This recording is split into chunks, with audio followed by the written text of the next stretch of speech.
Government कुछ states में uniform civil code implement करने की तैयारी कर रही है। यूनिफॉर्म सिविल कोड इम्प्लीमेंट करना है या नहीं, ये पूरी तरह से स्टेट के ऊपर है। पर जब से ये मुद्दा उठा है तब से इसके बारे में सोशल मीडिया पे बहुत से मिथ्स घूम रहे हैं। हम इस वीडियो में उन्हीं मिथ्स के बारे में बात करेंगे, तो वीडियो को बिना स्किप करें पूरा देखिए। यूनिफॉर्म सिविल कोड के बारे में पहला मिथ ये है कि uniform civil code religious practices पर भी इफेक्ट करेगा और लोग अपने धर्म के अनुसार प्रैक्टिसेस नहीं कर पाएंगे।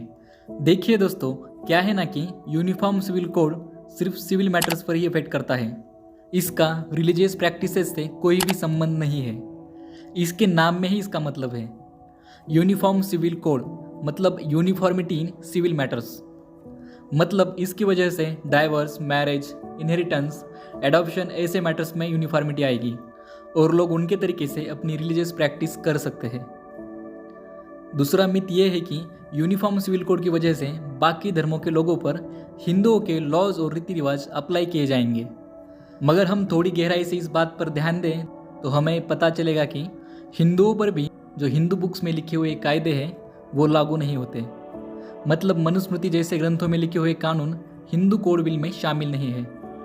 हिंदू कोड बिल जो हिंदू, बौद्ध, जैन, सिख लोगों पर अप्लाई किया गया है, उसमें बहुत रिसर्च करके नए कानून बनाए गए थे, वो भी आज के समय के अनुसार, ना कि पुराने ग्रंथों को बेस बनाकर।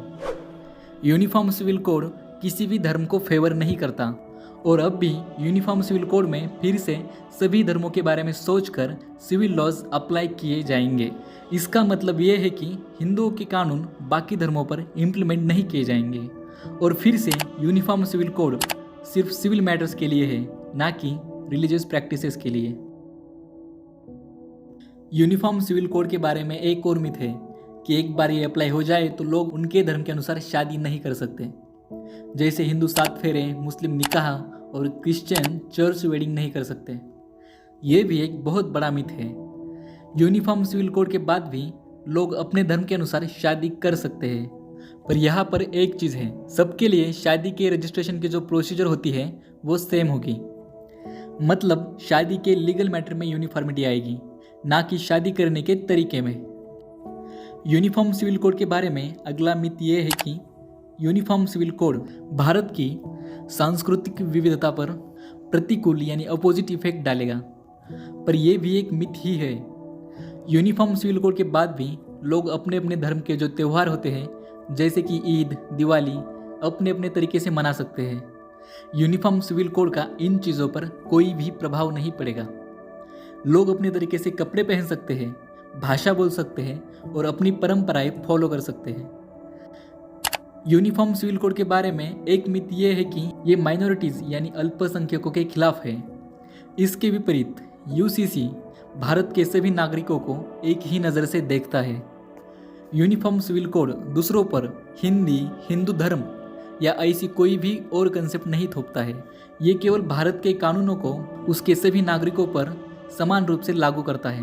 भारत के कई हिस्सों में अभी भी जाति या धर्म के आधार पर भेदभाव किया जाता है। यूनिफॉर्म सिविल कोड लोगों को इससे भी प्रोटेक्ट करता है।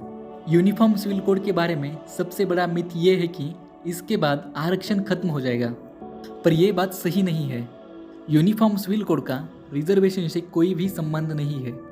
ये सिर्फ सिविल कोर्ट मैटर्स के लिए लागू होगा। यूनिफॉर्म सिविल कोड से रिजर्वेशन खत्म नहीं हो सकता। तो ये था यूनिफॉर्म सिविल कोड पर हमारा वीडियो कैसा लगा ये आप कमेंट बॉक्स में बता सकते हैं। क्या आपको मालूम है कि मणिपुर में जो वायलेंस हो रहा है वो अभी तक खत्म नहीं हुआ है? मणिपुर में हो रहे इन दंगों के पीछे का कारण जानना हो तो आप हमारा ये वाला वीडियो देख सकते हैं। हम आपसे वही मिलेंगे। धन्यवाद।